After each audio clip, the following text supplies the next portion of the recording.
नमस्कार, good morning, सुप्रभात, आदाब, सत श्री अकाल। क्या हालचाल क्लास 12th वालों? हालचाल बहुत बढ़िया होगा क्योंकि मेरा हालचाल भी अब तक बहुत बढ़िया हो चुका है। आपको लगातार नए नए वीडियोस बना बना के देने में मेरा हालचाल तो बहुत बढ़िया हो चुका है और उम्मीद करता हूं कि आपने वो सारे वीडियो देखे होंगे और आपका हालचाल भी अब बहुत बढ़िया हो चुका होगा। बच्चे, 7वें 8वें लेक्चर में हमारा स्वागत है। मुझे नहीं पता 7वां है कि 8वां, शायद ये 8वां लेक्चर है। मैं आपसे बता दूं कि आज हम लोग जो चीज़ पढ़ने जा रहे हैं ऑकलैंड में वो बहुत इम्पॉर्टेंट है। आप सोचते होंगे मैं हर लेक्चर में यही बोलता हूँ कि ये चीज़ बहुत इम्पॉर्टेंट है क्योंकि देखो मैथमेटिक्स पूरी इम्पॉर्टेंट है। अगर आप मैथमेटिक्स की बात करें तो उसके जीरो से लेकर इन्फिनिटी तक के टर्म को समझने में बड़ी मशक्कत करनी पड़ती है, तो हर एक चीज़ बड़ी इंपॉर्टेंट है। तो ये चैप्टर जो डेरिवेटिव है ये बेस है कैलकुलस का, मैथ का। तो इसी बेस के साथ आपका हार्दिक अभिनंदन, स्वागत करता हूँ मैं आप आज की इस लेक्चर में। आज का टॉपिक हमारे सामने क्या है, देखिए लिखा हुआ है derivative of parametric functions. Derivative of parametric function का मतलब होता है प्राचल फलनों के अवकलन। पिछली क्लास में हमने क्या पढ़ा था कि अगर हमारे पास कोई ऐसा फलन आ रहा है जिसका कोई हिसाब किताब है नहीं, जो इन्फिनिटी तक लिखा हुआ है, यानी 10 टर्म 12 टर्म तक बात सही नहीं है, यानी ऐसे टर्म हमारे पास जो इन्फिनिटी तक लिखे हों, यानी ऐसे टर्म जो इन्फिनिटी तक लिखे हों, उनका डेरिवेटिव कैसे करेंगे। तो उनका डेरिवेटिव करने के लिए मैंने आपको बहुत ही अच्छा जुगाड़ बताया था कि पूरे को y मान के आप उसका लॉग की प्रॉपर्टी से यूज करके आप उसका डेरिवेटिव फाइंड कर सकते हो। ये मैंने आपको पिछली क्लास तक बता रखा था और एक एक्सरसाइज आपको दी थी करने के लिए। उम्मीद है कि वो एक्सरसाइज भी आपने कर ली होगी। हाँ भाई, मुझे 12th क्लास वालों से एक बहुत बड़ी प्रॉब्लम है कि 12th क्लास वाले क्वेश्चन नहीं पूछते हैं। कुछ दिन पहले विशाल ने एक क्वेश्चन पूछा था, x इंटू ई की power x upon sine x plus cos x का डेरिवेटिव कैसे होगा, ये अंश बटे हर से होगा। उसके बाद किसी बच्चे ने मुझसे क्वेश्चन पुटअप नहीं किए, तो ये गलत चीज़ है। या तो आपको सारे क्वेश्चन आ जाते हैं इसलिए आप पुटअप नहीं करते, या आप वीडियो देखते नहीं भाई। तो जो लोग लापरवाही कर रहे हैं प्लीज़ वो चैनल को सब्सक्राइब करके वीडियो देखना शुरू करें, अदरवाइज आपको बड़ी प्रॉब्लम होगी क्योंकि आपका कोर्स अब डेली आगे चलता जाएगा। तो चलिए आज हम लोग शुरुआत करते हैं आज की क्लास की डेरिवेटिव ऑफ पैरामेट्रिक फंक्शंस, यानी कि प्राचल फलनों के अवकलन कैसे हम लोग करते हैं। तो अवकलन तो आप सीख चुके हैं, यानी मुद्दा यहाँ पे है पैरामेट्रिक फंक्शंस क्या होता है, प्राचल समीकरण क्या होता है। बच्चे, अभी तक आपको क्वेश्चन y बराबर साइन एक्स क्यूब या एक्स क्यूब या एक्स स्क्वायर इस तरह से देता था और आप अवकलन कर लेते थे, यानी कि फंक्शन y का x के टर्म में, फंक्शन y का x के टर्म में देता था, यानी आप y का डेरिवेटिव करते थे x के रिस्पेक्ट में कर देते थे। लेकिन प्राचल में क्या होता है, यानी कि x और y, यानी अब आपको x बराबर भी एक फंक्शन मिलेगा और y बराबर भी एक फंक्शन मिलेगा, यानी अब आपको दो फंक्शन मिलेंगे। एक मिलेगा जो x के रिस्पेक्ट में दिया होगा, एक जो y के रिस्पेक्ट में दिया होगा। यानी अब दोनों समीकरणों का यूज करके आपको डेरिवेटिव करना है, यानी कि ऐसा फलन, प्राचल फलन की परिभाषा बता रहा हूं, ऐसा फलन जो एक अन्य चर में भी दिया हो, यानी x और y के अलावा भी एक अन्य चर में दिया हो। जैसे मान लो x बराबर दे सकता है आपको वो a t स्क्वायर, और आपसे बोल देगा a कांस्टेंट है और t is equal to parameter. Parameter होता है कि जिसमें आप उस चीज को रिप्रेजेंट करो, जिसमें आप मेजरमेंट करो, यानी उसने x को a स्क्वायर में मेजरमेंट किया है। x हमारा कांस्टेंट है, t हमारा पैरामीटर। ऐसे वो दे देगा y बराबर 280, या दे देगा y बराबर 1 ब्रैकेट में cos t minus sine t, कुछ भी दे सकता है वो। यानी आइडेट वाला ध्यान है ना, आइडेट function, inverse log arithmetic algebraic trigonometric exponential, यानी ये पांचों फंक्शन में से कोई भी फंक्शन आपको दे देगा। यानी एक फंक्शन आपको x के रिस्पेक्ट में देगा, एक फंक्शन आपको y के रिस्पेक्ट में देगा, और आपसे क्या पूछ लेगा, dy बाई dx पूछ लेगा। यानी जब ऐसे क्वेश्चन हमारे पास आ जाए तब हमें क्या फंडा अपनाना है, क्या प्रोसेस फॉलो करना है, उस चीज के लिए हम लोग डेरिवेटिव पढ़ेंगे। है क्लियर? तो भैया दिमाग से आपको रखना है कि इसमें आपको हमेशा दो समीकरण देगा। कितने समीकरण देगा? यानी दो समीकरण देगा। प्राचल में आपको हमेशा क्या देता है? दो समीकरण। प्राचल में हमेशा आपको कितने समीकरण देगा? दो समीकरण। बिना प्राचल में दो समीकरण दिए आपसे क्वेश्चन पूछेगा ही नहीं। दिमाग में रखिएगा कि प्राचल फलन क्या होता है, तो आप क्या बताएंगे, जब x और y को किसी एक अन्य तीसरे चर के द्वारा रिप्रेजेंट कर दिया जाए। जब x और y को किसी अन्य तीसरे चर के द्वारा रिप्रेजेंट कर दिया जाए तो इस प्रकार बनने वाले फंक्शन को बोलते हैं प्राचल फंक्शन, पैरामेट्रिक फंक्शन। है क्लियर? तो इसमें आपको इस तरह से करना होगा। करने का इसका जुगाड़ क्या होता है, रूल क्या होता है, रूल क्या होता है, जरा इसको आप रूल दिमाग में रखें कि पहले x वाले का पैरामीटर के रिस्पेक्ट में, x वाले का पैरामीटर के रिस्पेक्ट में डेरिवेटिव निकालो। ठीक है, सबसे पहला रूल क्या है कि x वाले का पैरामीटर के रिस्पेक्ट में डेरिवेटिव निकालो। ठीक, दूसरा y वाले का पैरामीटर के रिस्पेक्ट में डेरिवेटिव फाइंड करो। पहले क्या करना है, x वाले का पैरामीटर के रिस्पेक्ट में डेरिवेटिव फाइंड करना है। दूसरा क्या करना है, y वाले का पैरामीटर के रिस्पेक्ट में डेरिवेटिव फाइंड करना है क्लियर? तो ये इसे क्वेश्चन फर्स्ट लेट कर लो, इसे क्वेश्चन क्या लेट कर लो, सेकंड लेट कर लो। और यानी ये पहला स्टेप हो गया, ये दूसरा स्टेप हो गया। तीसरा स्टेप क्या है, तीसरा स्टेप है अगर आपको dy बाई dx निकालना है तो इक्वेशन 2 डिवाइड इक्वेशन 1 कर देना है, इक्वेशन 2 डिवाइड इक्वेशन 1 कर देना है। और जैसे ही आप ऐसा कर देंगे आपका डेरिवेटिव आ जाएगा जो आपसे पूछा जाएगा। देखो ना क्या किया, x बराबर at² दिया, यहाँ पे पैरामीटर क्या है, t है, यानी कि x वाले का t के रिस्पेक्ट में फाइंड करो तो क्या आएगा, dx बाई dt आएगा। y वाले का t के रिस्पेक्ट में फाइंड करो, क्या आएगा, dy बाई dt आएगा।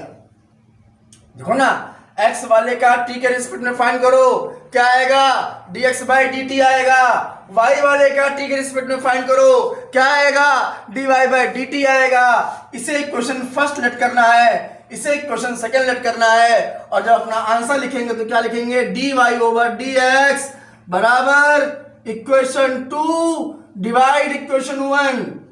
है क्लियर? यानी कि जब आप अपना फाइनल आंसर लिखेंगे तो क्या लिखेंगे, dy over dx is equal to equation 2 upon equation first. समझ में आया क्या करना है? यानी इसमें आपको दो समीकरण देगा। पैरामीट्रिक वाले क्वेश्चन करवाने के लिए आपको दो समीकरण देगा, एक x के बराबर में देगा, एक y के बराबर में देगा। दूसरा जुगाड़, मतलब दूसरा मेथड कि x और y देने के बाद में आप क्वेश्चन को कैसे आगे बढ़ाओगे। जो x वाले में दे रहा है उसमें आप पैरामीटर के रिस्पेक्ट में डेरिवेटिव फाइंड करो, जो y वाले में दे रहा है उसमें भी आप पैरामीटर के रिस्पेक्ट में, पैरामीटर मतलब जिसमें आपने क्वेश्चन को रिप्रेजेंट किया at², तो t यहाँ पैरामीटर हो गया, 2 यहाँ कांस्टेंट हो गया, a यहाँ कांस्टेंट हो गया। तो x का t के रिस्पेक्ट में तो क्या आएगा, dx बाई dt। y का t के रिस्पेक्ट में क्या आएगा, dy बाई dt। इतना आते ही इक्वेशन 2 को इक्वेशन फर्स्ट से डिवाइड कर देंगे, जो आ जाएगा वही हमारा फाइनल आंसर है। इसे छापो, फिर आपके सामने 3-4 एग्जाम्पल बढ़िया बढ़िया लेके आते हैं, बताते हैं। आ जाओ भाई क्वेश्चन पे, क्या दिया है, x बराबर a ब्रैकेट में theta minus sine theta, y बराबर a ब्रैकेट में 1 प्लस कॉस थीटा। तो बोल रहा है dy बाई dx बताओ। तो सुनो, यहाँ पे तुम्हें पहचानना है क्या है कि प्राचल कौन है। तो दिमाग लगाओ, x और y तो आपके वेरिएबल हो गए और थीटा यहाँ पे क्या हो गया, प्राचल हो गया। यानी कि इसको आप उठाओ पहले, x वाले को, x बराबर हल यहां से करा, देखो सोल्यूशन उठाओ, क्या लिखा है, x बराबर a ब्रैकेट में थीटा माइनस साइन थीटा। इतना हो गया, है clear?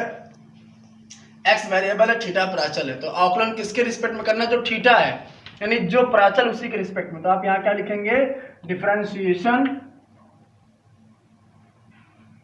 With respect to theta. है क्लियर? आओ भाई करो तो क्या होगा, देखो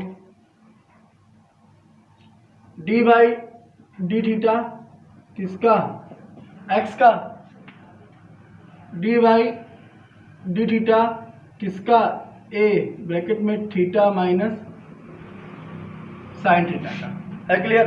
ये क्या हो जाएगा आपका dx बाई डी थीटा बराबर, यहाँ कांस्टेंट क्या है, ए कांस्टेंट है ना, बाहर कर लो तो अब अलग अलग मल्टीप्लाई करो तो डी बाई डी थीटा पहले किसका होगा, थीटा का, minus D by d theta इसका होगा साइन थीटा का। है क्लियर? कोई दिक्कत? तो यहाँ क्या बनेगा, dx बाई डी थीटा बराबर ये ए आ जाएगा, ब्रैकेट लगाओ। जैसे dx बाई dx 1 होता है, dy बाई dy 1 होता है, सेम डी थीटा को नीचे रखिए क्या हो जाएगा, 1 हो जाएगा, माइनस और साइन का अवकलन क्या होता है, cos, ये cos। है क्लियर? तो ये हमारे पास क्या आ गया, dx बाई डी थीटा, इसको आप मान लो समीकरण नंबर 1 मान लो। है क्लियर? अब उठाओ y वाले को, इसको उठाओ y वाले को, उठाओ y वाले को, क्या y बराबर a ब्रैकेट में 1 प्लस कॉस थीटा। ठीक, अब इसका कर दो, किसके रिस्पेक्ट में करना है, थीटा के रिस्पेक्ट में, तो differentiation with respect to theta. है क्लियर? हजम हो रहा है भैया? ना है तो यूट्यूब के कमेंट बॉक्स में जाके समस्या बताओ मुझे। तो D Y by d theta is equal to d by d theta किसका करेंगे, ए ब्रैकेट में 1 plus cos theta, 1 plus cos theta. अब देखो ना कांस्टेंट क्या है, ए है, आगे आ जाएगा तो ये डी बाई डी थीटा बराबर ए को आगे लिया डी बाई डी थीटा किसका हो जाएगा, अलग अलग करो, 1 का plus D by d theta इसका कॉस का हो गया। कोई दिक्कत भैया? देखो कुछ नहीं किया है, ए को आगे कर लिया है, डी बाई डी का 1 में अवकलन, डी बाई डी थीटा का कॉस में अवकलन, यानी अब 1 का अवकलन लिख लेंगे और कॉस का अवकलन, तो क्या आएगा, डी बाई डी थीटा बराबर ए, 1 कांस्टेंट है 0 हो जाएगा, प्लस कॉस का क्या हो जाएगा, कॉस का क्या हो जाएगा, माइनस का साइन। है क्लियर? तो क्या आएगा, d Y over d theta बराबर, अब देखो ना मल्टीप्लाई करोगे तो यहां से क्या बनेगा, माइनस का ए साइन थीटा, क्या बनेगा, माइनस का ए साइन थीटा। इसे क्या मान लो, समीकरण नंबर 2। याद होगा हमने भी रूल पीछे बताया था, इतना आते ही आपको क्या करना है, आपको समीकरण 2 भागे समीकरण 1 करना। तो आप यहाँ क्या लिखा लोगे, नाउ अब d Y by d x is equal to, समीकरण 2 में क्या है हमारे पास, देखो समीकरण 2 में हमारे पास क्या है, डी वाई डी थीटा भागा समीकरण 1 में क्या है, समीकरण 1 में क्या है, समीकरण 1 में क्या है, dx बाई डी थीटा। है क्लियर? इतना होते ही भैया इधर आ रहा है, चलिए देखिए ध्यान से, वहां क्या लिखेंगे हम लोग, d y upon D x बराबर, अब देखो ध्यान से भैया, कोई बात नहीं, इधर देख लीजिए, इधर अगर नहीं आ रहा है क्लियर तो यहाँ विजन क्लियर आ रहा होगा। देखिए यहाँ पे लगा रहा हूँ आपको, मैं इस क्वेश्चन को पूरा यहाँ पे लगा देता हूँ। तो क्या बनेगा आपका, d Y over D x बराबर, अब देखो बेटा d y upon d theta, इसकी वैल्यू कितनी है, माइनस का ए साइन थीटा अपॉन इसकी वैल्यू कितनी है, ए ब्रैकेट में 1 माइनस कॉस थीटा। है क्लियर? ये ए और ये हमारा क्या हो गया, कैंसिल, क्या आ जाएगा यहाँ से, d y upon D x बराबर माइनस का साइन थीटा अपॉन में 1 माइनस कॉस थीटा, और ये हमारा क्या है आंसर। आपकी इच्छा है तो आप इसको आगे सॉल्व कर सकते हो, अगर आपकी इच्छा है तो आप चाहो तो इसको आगे सॉल्व कर सकते हो। कैसे, इस साइन को ब्रेक करो, किसमें, 2 sine theta by 2 into cos theta by 2 से, इसे आप कॉस 2 वाले फॉर्मूले से ब्रेक करो, तो चाहो तो आप इसे और भी आगे सॉल्व कर सकते हो, ये आपके ऊपर निर्भर है। क्लियर? तो उम्मीद करता हूँ ये आपको समझ में आया होगा। देखो मैंने क्या किया, एक्स बराबर ये क्वेश्चन थी, वाई बराबर ये क्वेश्चन थी, थीटा के सब कुछ बराबर में था। तो हमने पहले वाले का थीटा के सापेक्ष कर लिया करते ये निकल के मेरे पास आ गया, समीकरण 1 मान दिया। ऐसे y को उठाया, y में देखा थीटा था, हमने y का थीटा के रिस्पेक्ट में किया ये आया, समीकरण 2 मान लिया। अब हमको चाहिए dy बाई डी एक्स। जुगाड़ क्या है, समीकरण 2 में समीकरण 1 से भाग करा तो dy by d theta upon D x upon d theta, दोनों वैल्यू को यहाँ रखा हमने, a से एक कैंसिल, ऊपर क्या जाएगा माइनस का sine upon 1 minus cos theta, ये हमारा आंसर। चाहो तो और सॉल्व कर लो, और सॉल्व करोगे तो जाके तुम्हारा शायद tan या cos कुछ ना कुछ जरूर बन जाएगा। है क्लियर? कोई दिक्कत, कोई समस्या? इसे छापो, फिर आते हैं नेक्स्ट क्वेश्चन की तरफ। हाँ भाई, दूसरे क्वेश्चन की तरफ। ये क्वेश्चन बता रहा हूँ, इसे बताने के बाद में बढ़िया है, कम से कम 15 क्वेश्चन का एक्सरसाइज देंगे। तो अगर इच्छा कहे तो लगा लेना, क्योंकि कोई लगा नहीं रहा इंटर में, देख रहे हैं आप नहीं लगाओगे नुकसान आपका ही होना है। तो ये आओ दूसरे क्वेश्चन की तरफ। एक्स बराबर दिया है tan इनवर्स टी। देखो पिछले वाले में एक्स बराबर आपको शायद थीटा दिया था, तो आपने थीटा के सापेक्ष अवकलन कर लिया। यहाँ पे क्या दिया है, एक्स बराबर tan इनवर्स टी, तो एक्स वाले का आप किसके सापेक्ष करो, टी के सापेक्ष। यहाँ देखो y बराबर टी इंटू साइन 2t, कुछ याद आया? दो फंक्शन मल्टीप्लाई में है यहाँ पे, और 2t है, यानी 2t को t मानना पड़ेगा या कैपिटल x मानना पड़ेगा सब, यानी हौच पौच आएगा। यानी जिसने अच्छे से आकलन कर रखा है वही आगे कबड्डी खेलेगा, वरना बाकी सब लोग केवल गेम देखोगे बैठ के। तो देखो भैया, x बराबर उठाओ tan इनवर्स t, तो differentiation with respect to t, तो dx ओवर dt बराबर dy dt tan inverse t। तो भैया ये बताओ यार, आपको मालूम है कि tan इनवर्स x का अवकलन क्या होता है, 1/1 प्लस एक्स स्क्वायर। तो इसे यहाँ क्या जाएगा, 1/1 प्लस टी स्क्वायर। समीकरण नंबर क्या मान लो, उसको 1 मान लो। अब उठाओ y वाले को, y बराबर t इंटू साइन 2t, करो यहाँ पे differentiation with respect to t। पर यहाँ पे फर्स्ट सेकंड लगेगा और 2t को x मानना पड़ेगा, क्योंकि साइन t का आपको अवकलन पता होता है, सब ध्यान रखना। तो dy ओवर dt बराबर dy dt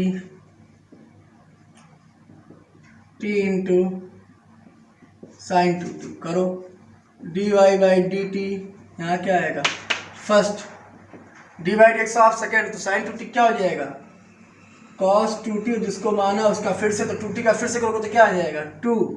आधे लोग को उड़ गया होगा ना, नहीं पढ़ोगे तो ऐसे उड़ेगा। देखो फर्स्ट को ऐसे रखा, अब जब साइन 2t का हम लोग अवकलन करेंगे तो क्या हो जाएगा cos 2t हो जाएगा। अब यार साइन t का हमने cos t पढ़ा है ना कि साइन 2t का, तो 2t को आप एक बार फिर से उसी की मल्टीप्लाई में करो, तो 2 आगे और t का 1, तो ये 2 हो गया। तो first divide x of second plus second sine 2t और डिवाइड एक्स ऑफ फर्स्ट, तो टी का करोगे तो कितना हो जाएगा, ये 1 हो जाएगा। तो फाइनली यहाँ से क्या आएगा, d Y by D t बराबर क्या आ जाएगा, देखो ये 2t cos 2t plus sign 2t। है क्लियर?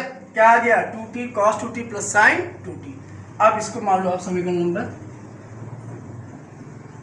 2। क्या मान लो आप समीकरण नंबर 2? समीकरण 2 भागे समीकरण 1 करने पर क्या क्या लिखेंगे, for d Y by d x क्या करना पड़ेगा, भाई हमको। देखो मैंने क्या बताया आपको कि D Y by D T upon D X by D T, तो D Y over D x बराबर, ये बताओ D Y by D T की वैल्यू कितनी है, 2t cos 2t लिखा है आपको, 2t cos 2t plus sign 2t upon dx by dt में क्या है 1/1 प्लस टी स्क्वायर। इसको ऊपर भेज दो, क्या है गई dy बाई dx बराबर, देखो ध्यान से 1 प्लस टी स्क्वायर और ब्रैकेट में क्या आ जाएगा 2t cos 2t और प्लस साइन 2t। है क्लियर? और फन से हमारा क्या हो गई आंसर हो गया। देखो हमने किया क्या है, x बराबर क्या था, tan इनवर्स t था, उठा लिया। उधर देखा हमने तो प्राचल पैरामीटर क्या पाया, t पाया, तो जो पैरामीटर है उसी के सापेक्ष अवकलन करो। तो differentiation with respect to t बना बन किया तो dx upon dt, tan inverse t का क्या हो गया 1/1 प्लस टी स्क्वायर। समीकरण क्या मान दिए, इसको 1 मान दिए। अब ऐसे उठाया y बराबर t इंटू साइन 2t, तो y बराबर t इंटू साइन 2t। ये फर्स्ट है, ये सेकंड है, तो फर्स्ट सेकंड का फॉर्मूला अप्लाई करेंगे। तो यहाँ लिख देते हैं भैया, तो आधे लोग टेंशन में आ जाओ। इसे क्या माना है हमने, फर्स्ट, और इसे क्या माना है यहाँ पे, सेकंड। तो first divide x of second, तो जब साइन 2t का होगा तो क्या हो जाएगा, कॉस 2t, और जिसको x माना उसका उसी के इनटू में, तो 2t का अवकलन करोगे तो क्या हो जाएगा, 2 हो जाएगा। तो first divide x of second plus second divide x of first, t का हो जाएगा 1, क्योंकि t का t के सापेक्ष अवकलन कितना होता है, 1 होता है। ये क्या बचेगा, 2 आगे आएगा, तो 2t cos 2t plus sign 2t। समीकरण क्या हो गया, ये हमारा 2 हो गया। बिंदास हमें dy बाई dx चाहिए, तो dy बाई dx से क्या करेंगे, समीकरण 2 भागे समीकरण 1। समीकरण 2 में क्या है, समीकरण 2 में क्या है, dy बाई dt। समीकरण 1 में क्या है, dx बाई dt।